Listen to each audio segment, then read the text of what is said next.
Welcome back to another edition of Songs of the Ozarks, a project of the Ozarks Studies Institute and ongoing initiative of the Missouri State University Libraries. My name is Emalee Flatness, and today's date is March 9th, 2023. Our special guest today is Gene Hoke, and we are here in the Ozarks Room at Missouri State University. Thank you so much for meeting with me today. Emalee, I appreciate it. It's an honor to come and talk to you. Oh, thanks. You know, every time I see you, I think back at when you were 12 years old and you walked into the Acoustic Shoppe carrying your fiddle, and I would run and get my cotton because you were just learning to play fiddle, and I'm very proud of your accomplishments musically and your education. Great job, young lady. Thank you. So, before you give me a big head or anything, were you born in the Ozarks? Yeah, I'm a native of Laclede County, Lebanon, Missouri, just up the way here from Springfield, about 45 or 50 miles. And in fact, about a year and a half ago, I took a job down there, and I am going to finish my working career in my hometown. I'm the maintenance coordinator and facilities manager at the Laclede County Justice Center and Jail. So the good thing about that is I get to revisit all the old places that I used to haunt when I was a kid, and it's great to walk into a working atmosphere where you know 80% of your coworkers. Yeah. So, yep, I'm a Laclede County native and very proud of that. Go Yellow Jackets. That's what I'm talking. So I am from Lebanon, and there's quite a rich music history in that part of the country. Really? A lot of, I think back at my childhood, for instance, I'm a music fan forever, but I was a little bit of a late bloomer as far as wanting to try to be a musician, which I've not really accomplished that yet, but I do work at it. So I know growing up, I had a lot of good musical influences. My dad loved Tennessee Ernie Ford, Hank Williams. Now my mom, on the other hand, she was full-blood German, didn't really care much about our music in English. So I did listen to some German records that Mom had on the old record player, but mainly it was Dad and I and Tennessee Ernie Ford, Hank Williams, and some of the old greats from back in those days. He kind of slipped in his later years and got to where he liked the stuff that I liked. You know, the more, for not now, but then current country like George Strait, Alan Jackson. So I'm a product. I grew up in the 70s and 80s. I graduated in Lebanon in 1980. So I heard all that music, that 80s music. Some of us say it's not even country. The strange thing about me musically is I've got a really broad appreciation for it. If I'm in the mood, I can listen to classical. I love jazz. Really? Probably the thing that I love the most, though, is traditional country.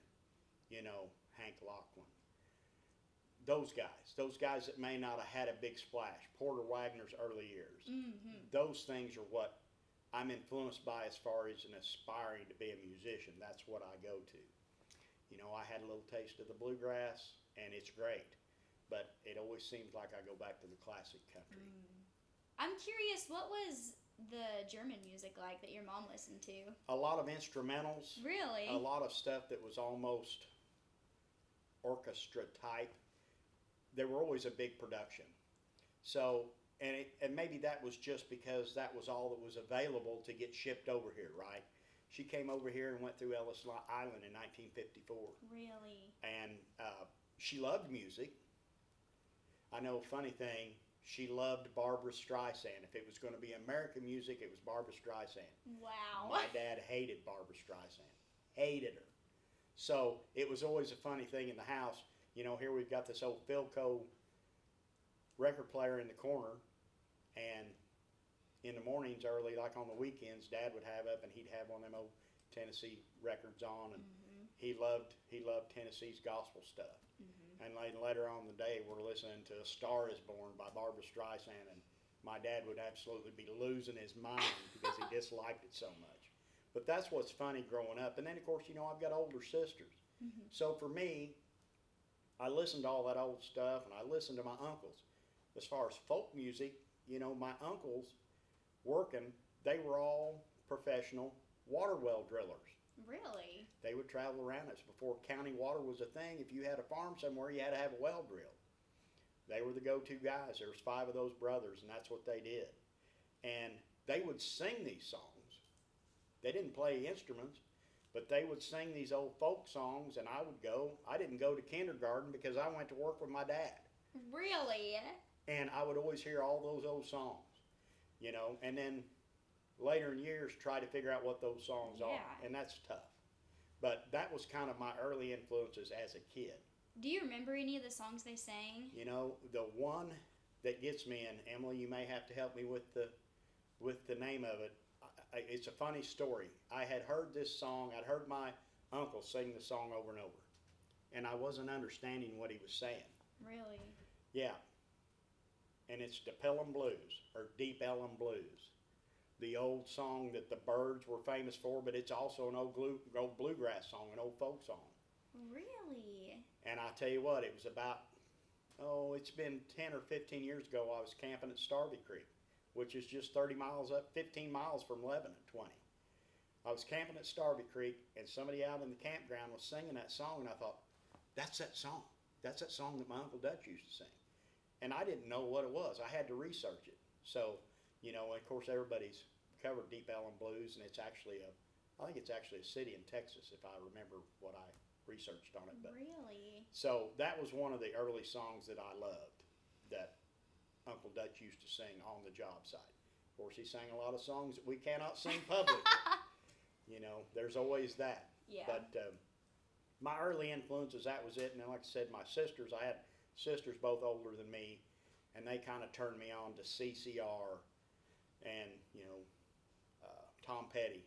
I know my sister Alexa, she's a graduate of here at MSU, and back in the day when it was SMSU, that's how old I am. But my sister Alexa turned me on to Tom Petty, and today he's still one of my favorite artists. I just love listening to that old rock and roll. I've got a really soft spot for that, but for me personally, when I go to try to play and sing, most of the time it's going to be that old classic stuff. It seems like artists like CCR and even Tom Petty were influenced kind of by American folk music. Yes.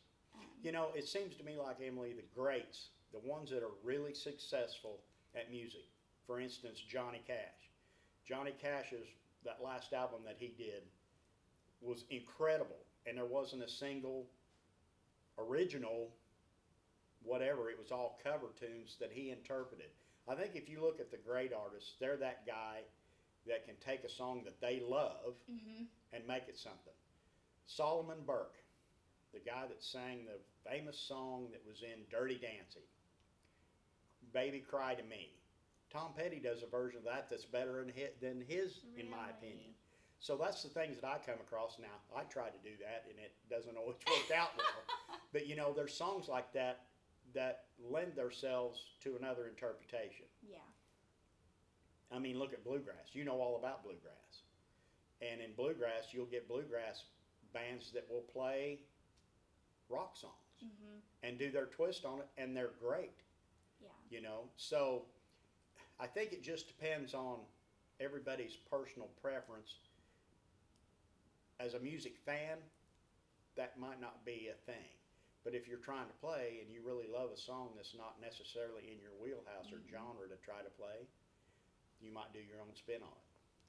Yeah, I think that's a great observation. I think of whenever I think of CCR, like, when I was a little bitty baby, my mama would rock me in the cradle. There's those songs that have got that something. Yeah. I don't know what that something is or how to define that something, but that's something. They want to call it a hook. They want to call it, they've got that something that speaks to everybody. My top songwriter probably is Merle Haggard. Yeah. That's my top. And the reason Merle is probably one of the greatest songwriters is because he's writing the songs for the average guy. That's what they've always, he's the working man's musician. And Merle really was. Yeah. Is Merle as great a writer as Chris Christopherson? Maybe not. Definitely a better performer. And Christopherson's probably my number 2. Really? Dylan. I mean, you can't leave Bob Dylan's name out of being a great songwriter. Definitely. Do I go buy a Bob Dylan record and listen to him sing it? Probably not for me. Yeah. And I'm not, nothing, but it's probably not for me. But my goodness, I mean, the guy can write a song. Yeah, and all of those. And I don't think we understand to what depth Dylan affected modern music with his yeah. songwriting. So, but look at all the songs that Dylan wrote that other people have made epic. Definitely. You know, I think the songwriting and the genre, I don't try to just rabbit hole myself and this is my thing, you know. And because you're going to I love all kinds, so I'm going to look at what I love. If a song moves me or makes me feel a little something, that's going to be one that I'm probably going to play better and sing better, which is average at best because I'm definitely not an accomplished performer. But that said, if it means something to you, I've not had anybody walk up to the edge of the stage or call me on the phone and say, well, that was awful. Yeah. So it takes a lot of courage to do that, as you well know, because you started at a very young age. And you have to have that in your mind that nobody is going to walk up there and say, oh, that was terrible. And you are a great performer. Yeah, whatever. Thanks for the build-up. I'm not making a living doing it, believe me. I'm still changing light bulbs at the courthouse. Oh, no. But, you know, that early on, that's kind of where I went, was the classic stuff that my sisters kind of turned me on after mom and dad. And, you know, I just have always loved music. Yeah. You know, as a high schooler in a small town, we had to make stuff to do. We had a bowling alley and an arcade because we were big time. Right. You could put a quarter in the machine and play Pong across the screen. We didn't have anything to do. So you know what we did? We all had some kind of an old car or farm truck. And we would buy the loudest stereo that we thought was loud, that sounded awful. And we would roll the windows down, and we would go buy our 8-track tapes, and we would crank them up as loud as we could go, and we could go from the Sonic Drive-In, because we had a Sonic Drive-In in Lebanon, all the way to the bowling alley, which was about a 3-mile circle. And you know what you did when you got to the other end? Turned around and went back. Would you call that cruising? Is that we what they called call it cruising. I've heard other people talk about cruising in Lebanon. Cruising in Lebanon was a thing. And there you go. So you've got the old, lovingly, the old redneck farm boys that come to town from Conway, and we call it Peaburg, Phillipsburg, and Buffalo. They would come to town in their old farm trucks, and they're going to have Hank Williams Jr. and Travis Tritt and all those guys just blaring. Then you're going to have the rocker kids from Lebanon that are listening to Led Zeppelin and ZZ Top and that sort of stuff. You can just find your place to park along that cruise, and you'll hear them coming and going. There was a lot of jump starting going on in Consumers parking lot because everybody shut their car off to save the gas, even though back then it was only about 60 cents a gallon. Right. And they would run the battery flat listening to their Sony with their 7-band equalizer and their 8-inch Jensen speakers. But, you know, and that was what we did as kids. Yeah. And that's when you start loving music is, you know, I've got a friend of mine, we were best friends, Perry Gaines. We would cruise town together, and we were complete opposites. All he wanted to do was listen to Pink Floyd and Led Zeppelin. I'm a Pink Floyd fan to an extent. Would care if I ever listened to a Led Zeppelin song. Really? Straight up. That's all he wanted to hear. Really? Then I had other friends that wanted to listen to that more pop ballad stuff like Journey and that sort of thing, which Journey's a great band, and Styx, and, you know, I've seen all those bands live at some point. Right. But it just wasn't my thing, you know. I always would end up somehow or another with Hank Jr., that's great. But it was always the old classic stuff is kind of what I listened to. What genre of music do you think was most commonly played by musicians in Lebanon when you were growing up? You know, classic country is what I'm going to go with. And, man, we had such a cross-section of talented people down there. And I know that I'm going to leave some out. But, you know, a few come to mind for me. I know one thing, you and I talked about this off camera. There was a time in Lebanon, and I called everybody that I could call before I came to try to come up with the guy's name. There was an older gentleman in Lebanon. I can never forget it. He was probably, this would have been in the early 80s, maybe late 70s. And he was an older fella, and he had a fiddle, and he would drive around town in his pickup, had a little S10 pickup. I could just see it was sitting there, blue one. And he would pull up to the coffee shop circle. So in Lebanon, all the businessmen, they'd go to Wyota and have coffee. They'd go to the Bell Motel and have coffee. They'd go to Munger Moss Motel and have coffee. There were 3 or 4 places that all these guys would rotate and go play coffee, have coffee. Well, this old guy would show up, and he would know them guys. He'd come in there and say, hey, you want to hear a fiddle tune? And everybody would throw $1 on the thing, and he'd stand there in the corner of the coffee shop or out in the parking lot in front of the used car lot and play 2 or 3 songs. Were they great songs? Probably not.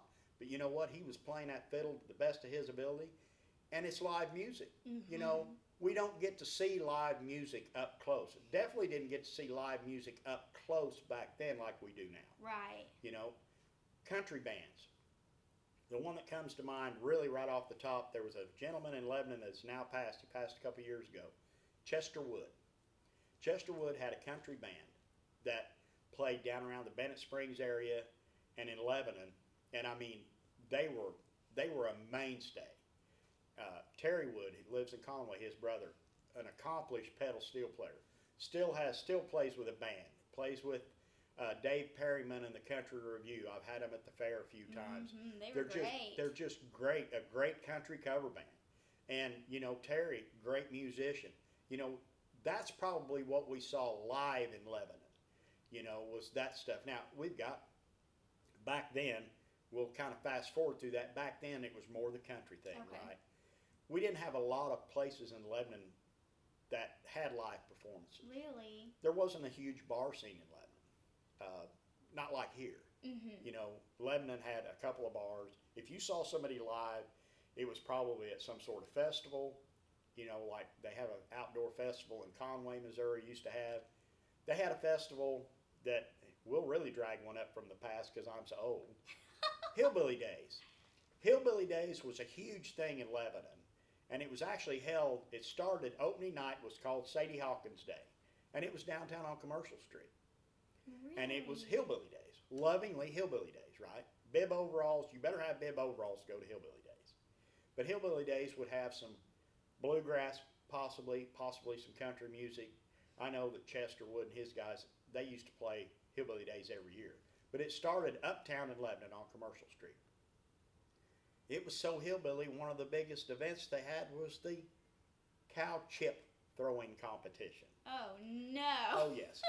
Throw them like frisbees, longest one wins. Watermelon seed spitting competition. So Hillbilly Days was probably one of those festivals that we could get to see that, right? And then it would move down to Bennett Springs. It was a huge craft show right down there in the state park.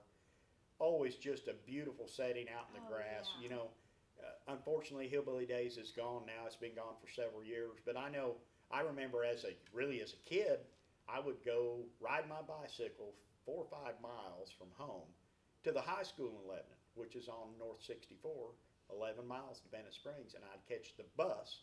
They would run a shuttle bus from Lebanon to Hillbilly Days. So Mom and Dad would let me and a buddy of mine go get on that bus at 14, 15 years old and ride the bus to Hillbilly Days. And that was some place to get exposed to hillbilly music. Yeah. And there you're going to hear everything from bluegrass to Loretta Lynn. I mean, what hillbilly girl didn't want to be able to sing Coal Miner's Daughter? I mean, really. So that was some place that you might hear live music in Lebanon, was at the festival. Or Conway. And I don't remember what the one in Conway, I want to say it's Pioneer Days, but that may be wrong. They have an outside festival, and I think it still goes now. Really? And like I've heard Clint Massey and his guys, can't think of his band, James Dickinson plays guitar with them some, and he's a great musician from Lebanon. So that was probably more where you saw live performances. And of course now, today, Lebanon has got a pretty successful festival that's a Route 66 festival. It's always toward the end of June, and they'll have 2 or 3 bands up there on a Saturday. It's kind of a car show, a celebration of Lebanon is on historic Route 66. I mean, it was one of the first ones on it. They didn't go around Lebanon. They went right through the middle of it. So, you know, in Lebanon, that's what you're going to see back then. And then, like I said, fast forward to now, there's a couple of places in Lebanon. There's a couple of bars that may have a little bit of live music, but if you want to see live music and don't want to come to Springfield from Lebanon, you're going to go to Lake the Ozarks. And that's a whole nother animal. And Lake of the Ozarks has got a long, deep tradition in country music. Mm-hmm. There was the old Ozark Opry down there, which has been closed for quite some time, but you know, it was a thing. It was a main attraction. What always kind of reminded me of those things was Lake of the Ozarks for us was a 30 or 40 minute drive. But as a teenager, you could go down and see all the cute city girls from St. Louis at the Strip and above the dam. If you were cool enough to come up with a fake ID, you could go to some of those bars. I'm not saying I ever did that. Right? Mom and Dad are both gone, so hopefully they're not looking down from the heavens mad. But I'm not saying that you couldn't go see some really good live music at Lake the Ozarks. Or if you wanted to go hear some great country music, you went, and I've been a couple times as a kid. We would go to that Ozark Opry down there.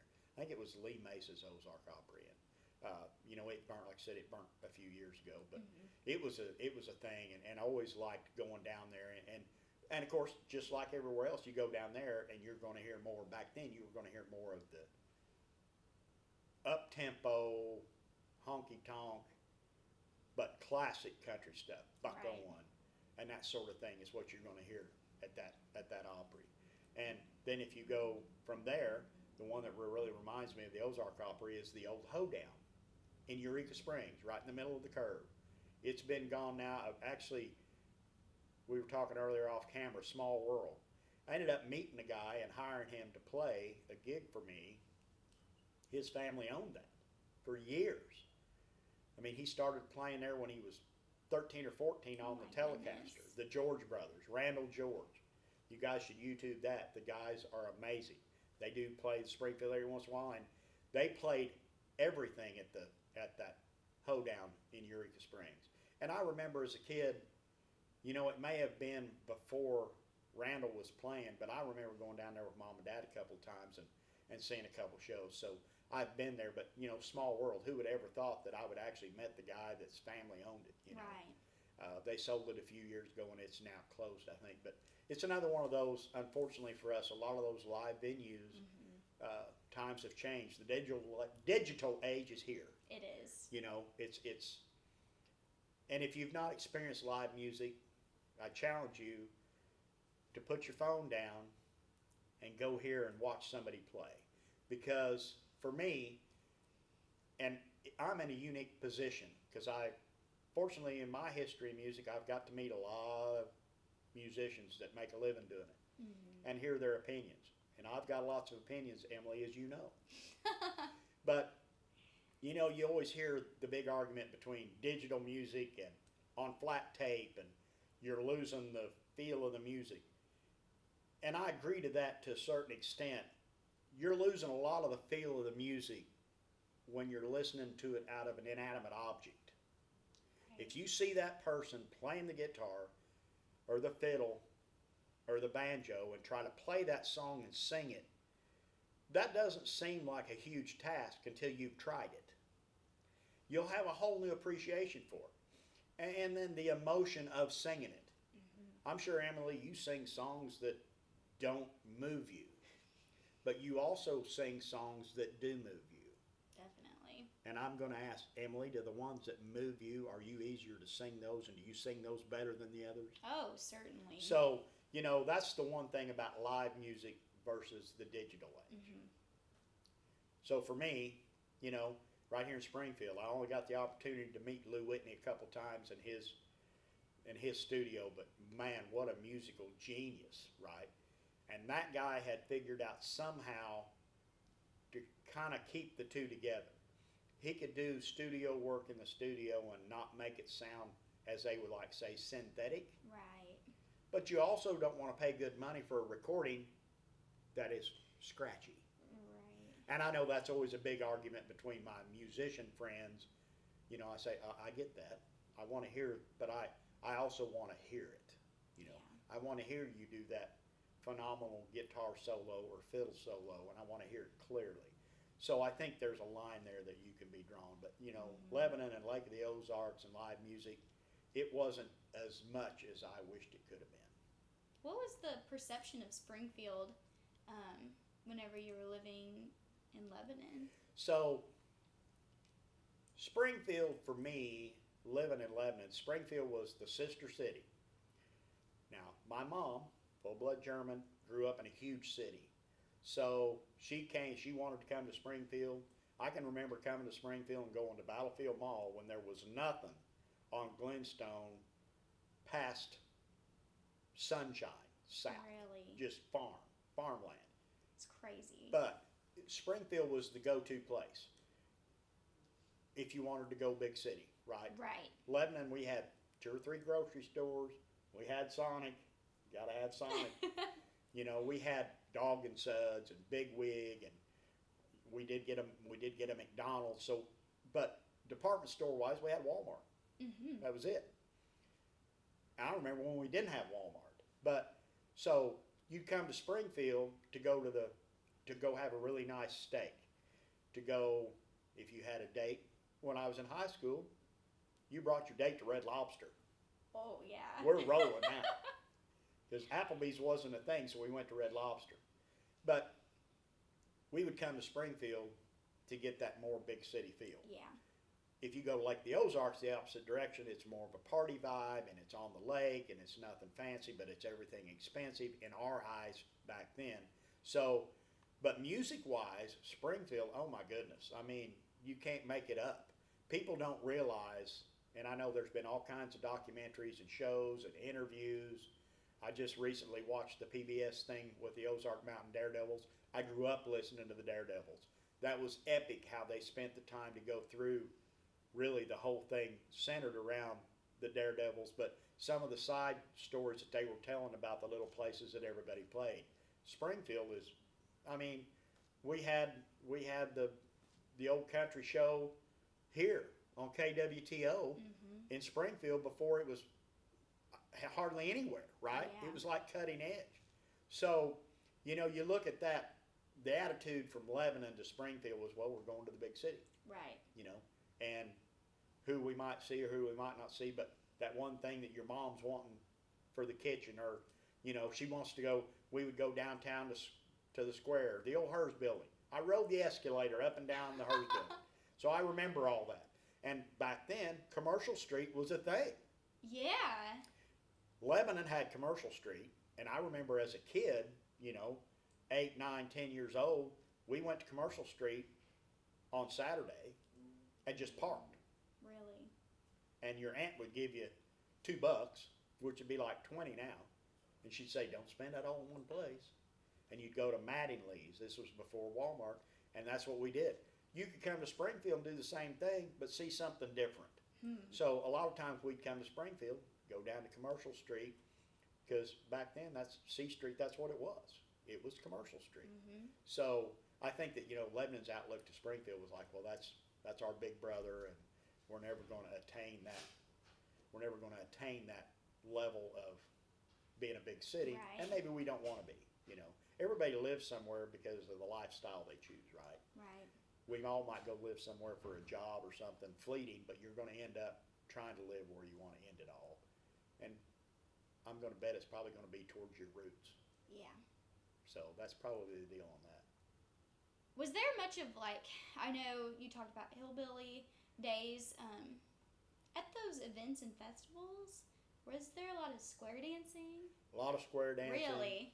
A lot of square dancing, and I'm going to call it, they didn't call it line dancing back then, but square dancing was a thing. And you would have, there was like a few, I don't remember their names, there was a few square dance callers. If you were a square dance caller, if you could call a square dance, you were in high demand. Now the fiddle playing and the playing of music, not so much, but I guess it's hard. I've never called one, but I've been to a few, but I guess it's kind of a thing. So we did have some square dances, and we had line dances. They didn't call it line dancing back then. Right. But all the old farmer guys ain't going to get up there and dance. But the wives will dance. So they didn't want to dance together. They all would just go out there in a group, and they would dance. Oh, yeah. You know, we'd see that. You know, and at Hillbilly Days, whenever they would have people perform, Hillbilly Days wasn't a lot different than going to a bluegrass festival that you and I have been to, maybe. Yeah. Everybody takes their lawn chair, they leave it overnight, fold it up, lay it down so nobody gets their spot. Good luck with that. I've had a lot stole, but you know, it would be that sort of a atmosphere at those places, you know. And as far as, you know, you think about that, and I know what you hear a lot about and talk about folk music, especially in this part of the country, and well, those people will go from house to house. Well, we're going to jam at our house tonight. And I think if I wasn't in that circle, but I know there was a lot of that went on. Really? Yeah. Oh, yeah. There was some of them old farm guys that, you know, they had families. I know there's the Cowton family, Conway, Missouri. You ever heard of them? Mm-mm. So Vince Gill used to travel down here with a guy that I know named Farrell Stowe, which Farrell Stowe is a famous dobro player, born and raised in Lebanon, right? Mm-hmm. So Farrell played bluegrass for years, traveled around, and it was usually always about the time that Starvey Creek was going on. But Farrell would be coming from Nashville to go down and spend some time in Conway with the Cowton family. Matt Cowton and Andrew Cowton, those are the two boys that I know personally. They're still around here and younger than me. But, you know, that family band, they were a great bluegrass band, right? Well, Vince Gill had rode down here a time or two with Farrell just to go to Starvey Creek, and he may or may not have been sweet on one of the Cowton girls. I'm not going on the record to say that, Vince, so don't call me. I know you won't. But, you know, so that tells you the quality of musicianship that's in this part of the country. Farrell Stowe, without a doubt, I've been fortunate enough to meet him and become friends with him, is one of the best dobro players I've ever heard. And I mean ever. He ended up being a sessions musician in Nashville, and if you recorded something in the 70s, 80s, and early 90s in Nashville, Farrell Stowe was probably the dobro player. Wow. And just a great guy. And you know, it's always, for me, it's always this jump in light years from those guys that are that good. You don't realize they're that good until you realize they're that good. Yeah. You know, or you try to play, or you play with somebody. I know Farrell played a charity event that me and a friend of mine played out here in Springfield. Probably it's been 5 or 6 years ago now. And you know, anytime you go do one of those charity events and play somewhere, the one thing you don't have time for is you don't have time to put in on a bunch of practice. So you'll come up with a set list that's a standard song. Everybody knows it, you know. I know Farrell said the funniest thing. Farrell was like, we give him the set list like the day before. I can do that, you know, whatever. And here I'm worried to death that I'm not going to get my part right. And Farrell would say, I can't remember the song we were doing. He said, well, you want me to put the Barnum and Bailey end on it? I go, what do you mean? He said, I can do a 2.5 or 3 minute solo and tear that song up at the end. So those guys that are really that good are that good. So Yeah. to get the opportunity to just sit in a circle at a pick and pull, you know, everybody brings it's a guitar pull. Bring your guitar, bring your fiddle, sit down, and we do that a lot too. You know, that happens a lot more now probably for me than it used to. Yeah.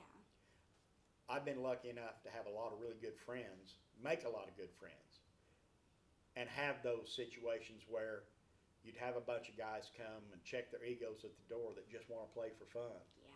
You know, have them over.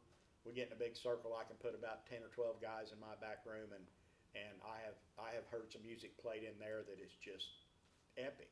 So you got to think live music is still alive and well. The really good people are still going to be playing music for a long time. And it's not how good you are, I guess it's really how committed you are. Mm. You know, That's a big argument with a friend, you and I have a mutual friend that used to argue about this all the time. They would always say, well, he can just play anything. He's just got a God-given talent. There is that, yeah. but there's also determination. Mm-hmm. What are you willing to do? How much time are you willing to invest to do whatever instrument or song or vocals or whatever? What are you willing to do? Because that's what separates you. You know, that's Right. it. Everybody can play. I mean, I'm a late bloomer. I didn't get my first guitar till I was 47. And I'm not a great player. Never will be, because I don't try to be a solo player. I'm not going to rip the strings off of it. I would Right. rather try to figure that song out and sing it. even if it's just to myself. But, you know, that's the great thing about music. It has a different effect on everybody. It does. And I would always tell everybody, it's never too late. I didn't start till 47. What inspired you to start playing? Well, that's a good story. So here's how that goes. So 47, on my birthday, well, actually probably about 2 or 3 weeks before my birthday, a really good friend of mine here in Springfield and a music legend in his own right here in Springfield, Steve Smith, great keyboard player. I mean, the guy can sing the phone book. He's had all kinds of success writing songs and singing. Just a great guy. A friend of ours worked with him at his regular job. So we go for a big birthday bash at a local haunt here in Springfield that's now closed. We go in there, and of course, I'm sure I had 3 or 4 cocktails in me. And Steve Smith and the Sneakers was playing, right? So I'm sitting in the back of the room, my wife and a couple other couples, and I'll never forget it. My favorite all-time song ever, Can't You See, was on the very first 8-track I ever bought when I was 15 years old out of the basement of Rinks Market, which is on historic Route 66 in Lebanon, Missouri. Got to segue that in there because that was a thing. That song was on there, and it's always been my all-time favorite song. They actually covered it. Wow. Well, guess who Steve Smith's guitar player is? Who? A gentleman named Dave Painter, which now also plays with the Ozark Mountain Daredevils, the Bluesberries. Dave Painter, monster guitar player. Every time I see him out somewhere, I tell him what he's cost me, because there's no telling how many guitars I have bought because of him.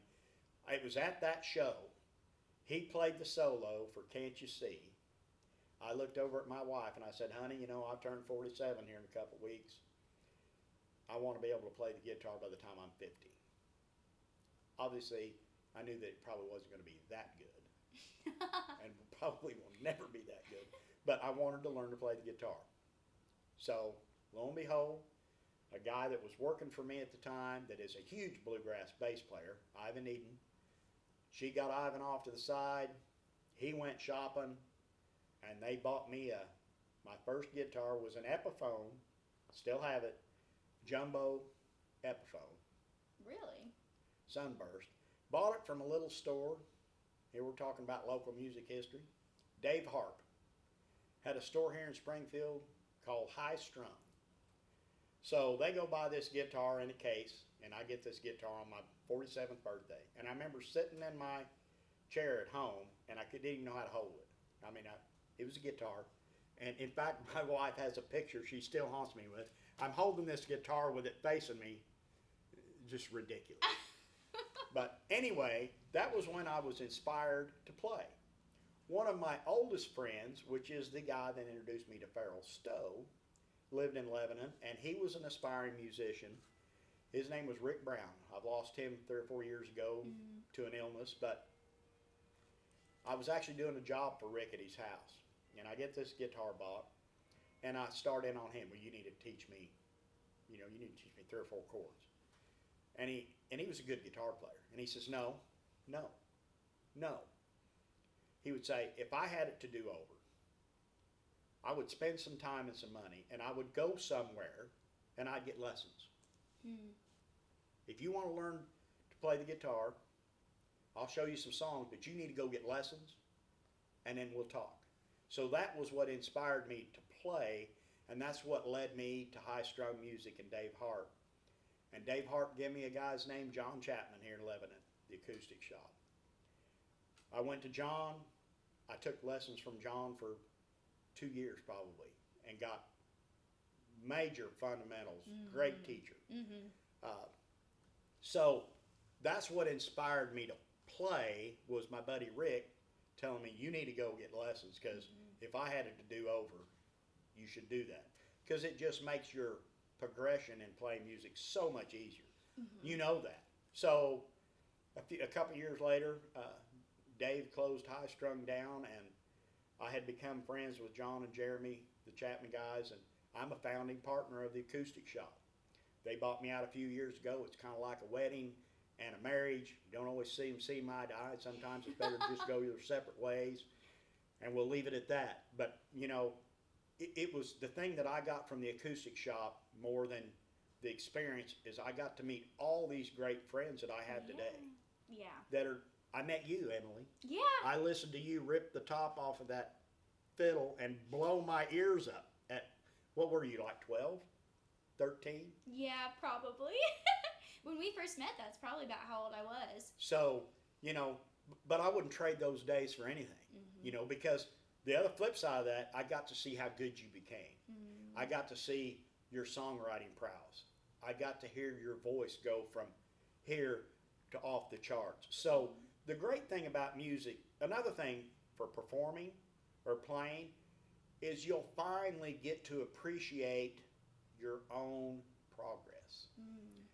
You're going to hit the wall. You're going to get stuck. Yeah. And probably playing wise, I'm probably stuck. I mean, I've got a cast on right now. But playing wise, you're going to get stuck. Anybody that says they haven't ever been stuck is lying. Yeah. You have to power through that, or you back off for a minute, you know.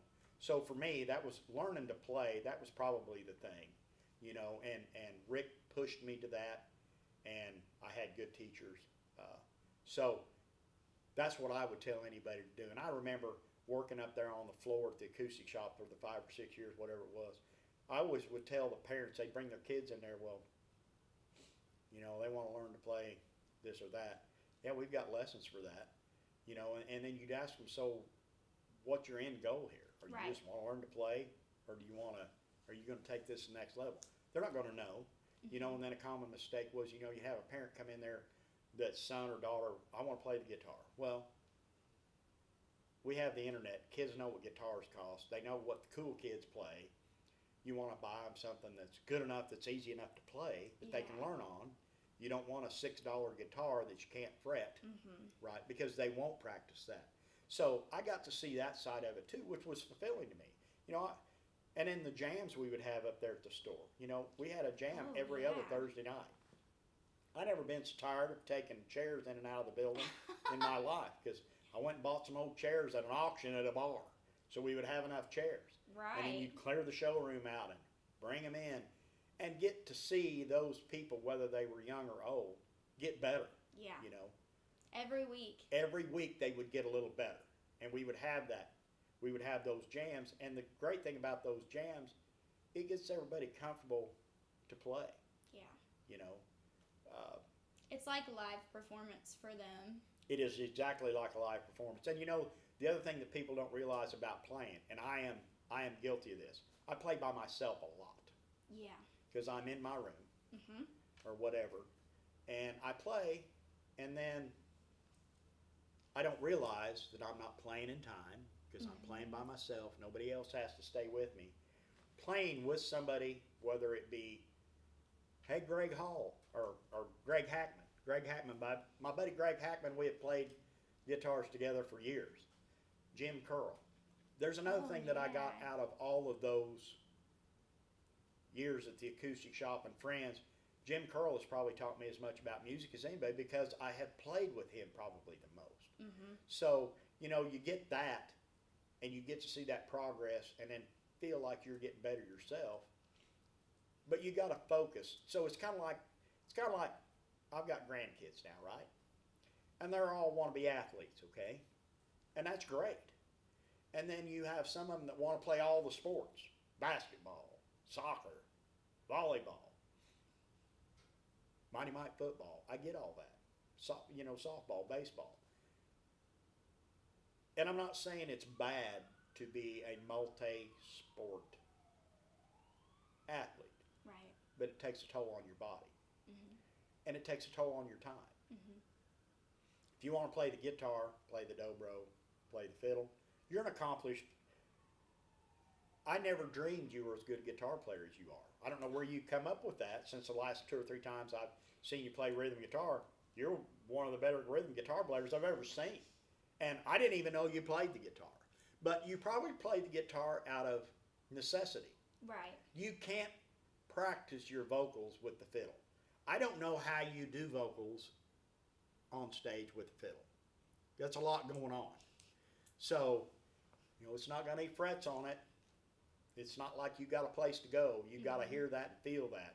And I know I can't play the fiddle, but I know a fiddle is something you got to feel to play. Right. A guitar, you need to feel it, but you can also see it. Yeah, okay? that's so true. So, I think you need to pick one or two. Right. And then, if you want to be an accomplished soloist and take a bunch of solo circles, then you're going to have to sit and cross pick and really keep your hands and your fingers going. Right. And I'm getting old, and I've used my hands for my work my whole life, and they're not as good as they once were. I guess I'm copping out a little bit. But for me, I just like to pick me a song that moves me, get my tablet out, chart it, set it over there, and then wear my poor wife out for days. I know one thing, if my wife hears me play the Wildwood Flower one more time, I will probably be out in the yard. That is one song that is absolutely illegal to play at our house, is the Wildwood Flower. Because that was probably one of the first tabs that I had to try to learn to cross pick. And I can cross pick a little. But for me, it's one of those things I have to do it and keep doing it. Yeah. It's like playing golf. Yeah, you can go play golf one time every 6 years and you may have a really good round, but the next time you go, it won't be. It's kind of like you have to have one thing be your focus unless you're some kind of prodigy, Right. or else everything will just be okay instead. That's right. Yeah. Yes, so, and the other thing, don't put so much pressure on yourself to fail. Yeah. I mean, I have played live some. I'm not a regular player, right? I don't go out and play gigs all over the place, but I can tell you this. Don't be intimidated. I remember back in the Acoustic Shoppe days, and you do too, we had recitals back then. Mm-hmm.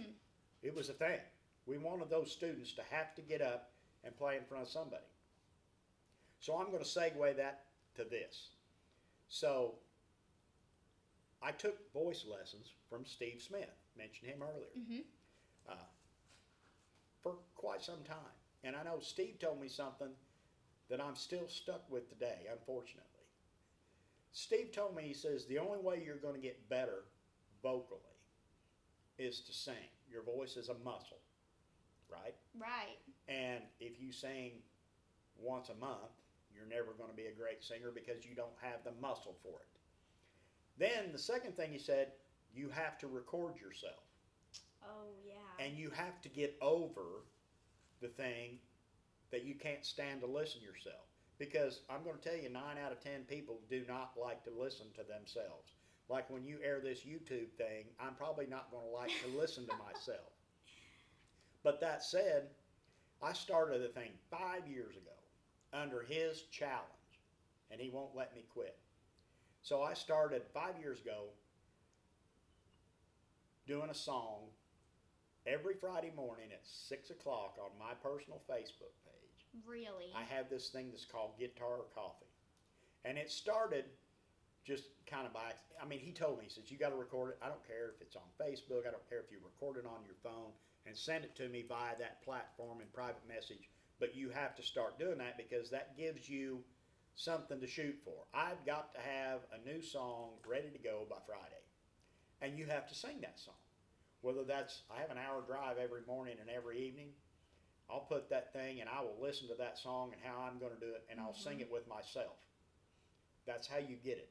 Because if you truly know a song, you should be able to start and stop it at any given point and know exactly what you're going to say and when you're going to breathe. Be able to So pick I've been right taught how to sing by him. So 5 years, every Friday, I've missed a few. Yeah. Vacation, open heart surgery, some things like That'll that do got in it. the way. A cast and a risk. I'll do a Uh-huh. reboot tomorrow, but and I don't have a huge following, and I really don't care. I've got a group of about 40 or 50 people that will send me something and either critique it or say, "Oh, I'd like to hear you do it this way," or whatever. Which that No makes kidding. it fun. Yeah. So the fun thing, if you're going to do music, make it fun. Yeah. And I know for you, you're in that. We talked about this coming up the sidewalk to the building, what we're going to talk about today. I've got so many friends of mine that make most of their living playing music. Yeah. And, you always get that one guy at the bar gig in the back, "Freebird!" I get that, right? Wagon Wheel. I liked Wagon Wheel when it was cool.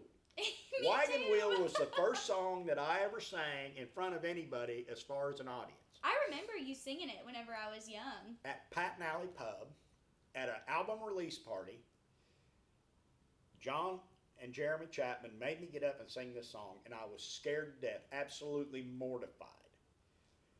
And I did it, and it wasn't awful. So that's my whole goal, is don't be awful. Yeah, I'm not going to be great, never going to be great. I don't have Frank Sinatra's voice, but I can be okay. If I can do it and be okay, you know, I can do it and be okay. So that's the thing. It's just like you. I'm sure sometimes you get on stage, and if you're not real happy with one you're singing, Oh, yeah. you're freaked out. Right. So you got to get to know it well enough to be comfortable with it. You know, look at the great local musicians we got around here. Brian Capps, Mm-hmm. Stevie Newman, the Domino Kings. I happen to be personal friends with Brian. I've known him since he's a little kid. He's a Lebanon boy. So he comes up from up the road. And Stevie Newman, I'm going to say, has the most feel Like, really? in his guitar playing. He's just got feel about his guitar. He's got, and I've told him this to his face, so he won't be surprised. He's got the best left hand that I've ever seen on Really? guitar. He can bend those strings, maybe stay just a little bit back of the beat, and just really capture what he's wanting to capture. It may not be spot on to the recording if it's a cover. Stevie Newman is that guy. Really? Brian Capps traveled the country playing all over the place with a little thing called Branson on the Road for years. Really? Yeah, I mean, he made a living. He was gone all the time. So Brian is he's a great guy. And look at Cliff Boone. Cliff Boone is a monster guitar player.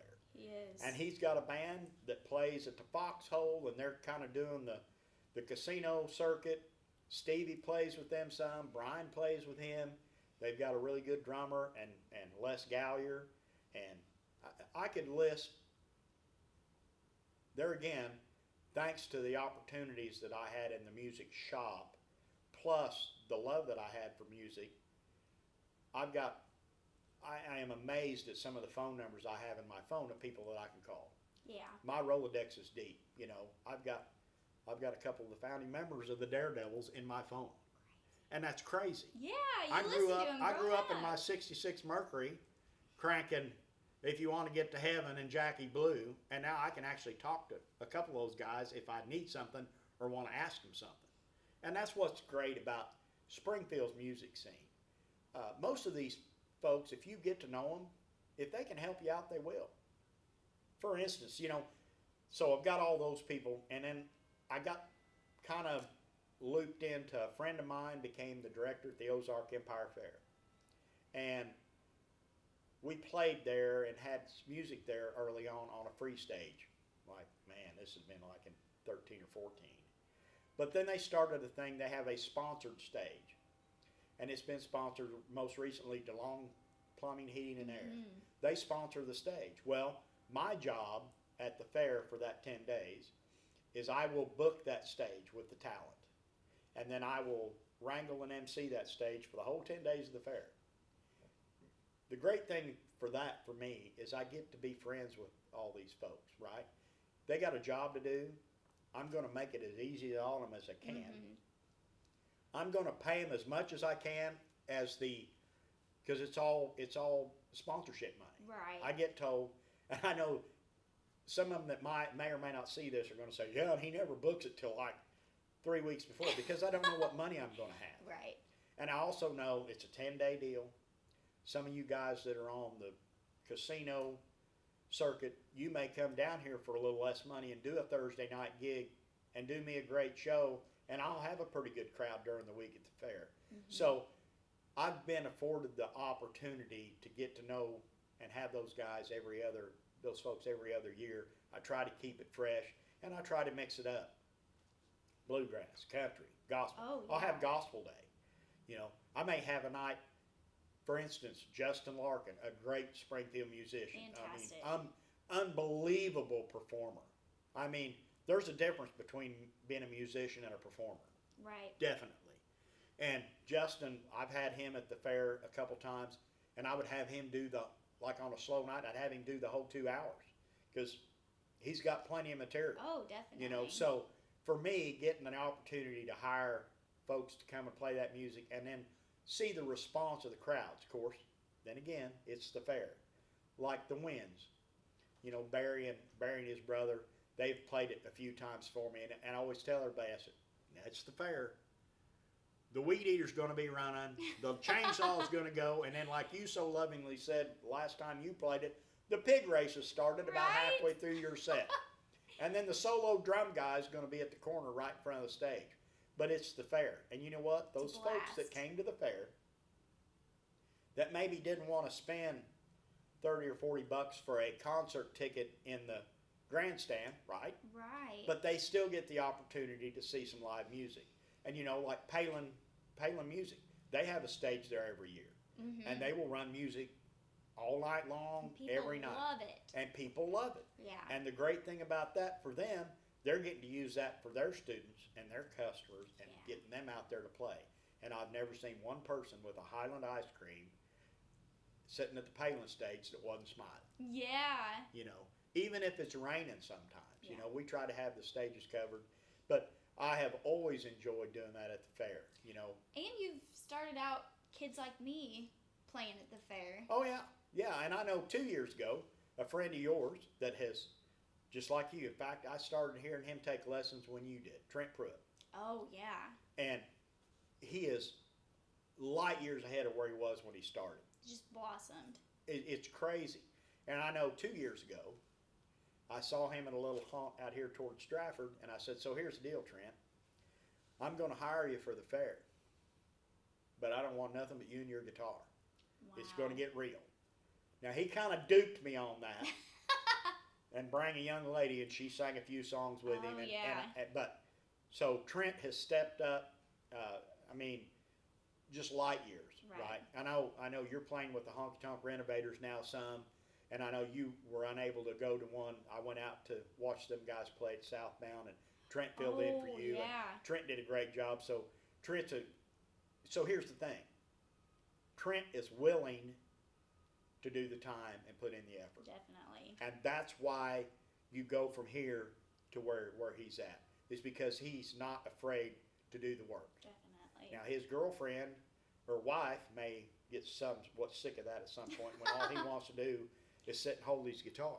And play. You know, and play. Everywhere. So for me, that's the great thing about the music scene here in Springfield. And you got all these, the places have kind of got smaller. There's not as many places to play. COVID was rough. Yeah. I mean, rough on me personally, rough on my family, and rough on the music industry. Mm-hmm. I mean, even the professional musicians, they just had to quit. And then we started seeing all this online stuff, right? There we're back to digital. Yeah. And I was so afraid when that was going on. There was not an alternative. They had to go digital.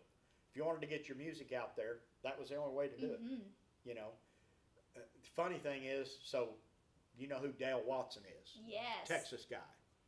Does this show on his Facebook page. I can't name the show because you'd have to bleep it.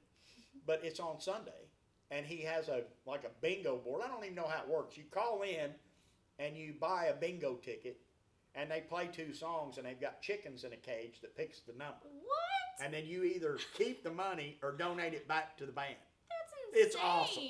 You gotta love it. You know, there's this bag of chickens, and here Dale Watson is an accomplished Texas country guy. Fantastic. But they had to develop ways to get their stuff out there. Now that hopefully we're going back in the other direction on that, maybe things will get better, and we can all get out and enjoy live music. Because, you know, that's the one guilty pleasure that my wife and I have had. We don't have a lot of time to go on a long vacation. Yeah. We got 7 grandkids. So you're going to have to work that out with what you got going. So the guilty pleasure we do, we buy a concert ticket. You know, the Galois. If you're at the Galois and it's something that I just don't hate, chances are I'm going to buy a ticket. So you go to the Galois, or you go to Ozark Amphitheater, or you go believe it or not, there's some great shows in Branson still today. Yeah. You know, I grew up, I remember Johnny Cash playing in Branson. Crazy.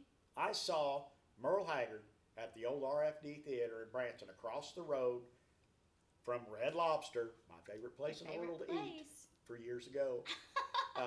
And I bet there wasn't 600 people there. It's crazy. But it was Merle Haggard. Yeah. Downside, Tim McGraw was playing the amphitheater. So Tim McGraw had, and that was right about the time. Whenever he was big. He was really big. Yeah. But, you know, another great outdoor venue that's not that far away from here that has great shows is Chesterfield, Missouri, up by St. Louis. No Oh, kidding? My goodness. Oh, I saw Junior Brown, Really? Steve Earle, and Dwight Yoakam at a package show. What? Phenomenal I can't even show. imagine that. And it's $60. What a neat combination that I 60 would never bucks. think of. Drive to St. Louis, $60 for your ticket. It's nothing. Stopped at Arby's and had a sandwich. You're all in. $225 for 3 bands and home by 1 in the morning. Not a bad thing. Not too bad. So, you know, get out and see live music. I mean, you don't appreciate music until you see it live. That's Definitely. me. You know. Or even, I'm sure your appreciation has skyrocketed since you started playing. Yes. I mean, Yeah. it's easy. It's real easy to sit back there and say, well, that guy ain't very good. Yeah. We'll go grab Guitar Hoss and let's see what it's all about. Yep. You know? And like the guy that really pushed me to take lessons, Rick, has a guitar player that had a guitar player that I graduated high school with, which still plays guitar. And next to Stevie and Painter, he's right in there, James Dickinson. I remember James when we were in high school. Real quiet, laid back and reserved. You give him that telly, you better get out of the way. Now he'll sit in his chair with his leg crossed and his old head drung sideways. When it comes his turn, it's game on. Really? So, and there's another guy that was committed to do it. I've got a cousin, the first electric guitar I ever heard played. I've got a cousin that lives in Kansas City. The name of his band's the Allied Saints, Martin Zander. His wife is like a Janis Joplin sounding chick. Really? And they play a bunch of clubs in Kansas City. And I remember as a kid, he had the signature licks down. He had the Hendrix licks down and stuff. I remember he'd come to spend the weekend with me and he'd bring his guitar, and I think it was a Les Paul, and I think it was a Reverb Deluxe amp. I wasn't big into that back then. He was. He didn't want to go outside and go across the road to the pond and go fishing. He's a city kid. He was down here for the summer. He sat in my room with his guitar plugged in on Mach 900 and drove my mom and dad crazy. I went in there and listened to it and was amazed at what he could do. Yeah. But I really didn't, back then I didn't have the aspiration to try that. Right. Unfortunately. Did you have band in school? I never did band. I did choir, theater. You guys didn't have it? I had clarinet, and that lasted about 20 minutes. Nothing wrong with a good clarinet player. And now, unfortunately, you know, the schools have kind of got a little bit away from music more than what I wish they would. But, you know, the recorder, I bought recorders for grandkids. So anything that gets them to want to play. Yeah. Something's got to get them started. Inspiring. Yeah, absolutely. Well, I think we may run out of room on the camera. Okay. I'm not 100% sure how much I left on it. Okay. So this has been fantastic. Emalee, I appreciate you having me. It's always a pleasure, and it's an inspiration for me to watch you and some of the other folks. So, you know, just keep working hard. Same here, Gene. Things are gonna be great for you. So, thank you, Emalee, for having me. I appreciate the opportunity. And I've learned so much about Lebanon and the music scene that I never knew. So well, there you go. And I'm sure the viewers I hope will say the same. Absolutely. This has been another edition of Songs of the Ozarks. Thanks for watching and listening, and thank you, Gene. Adios.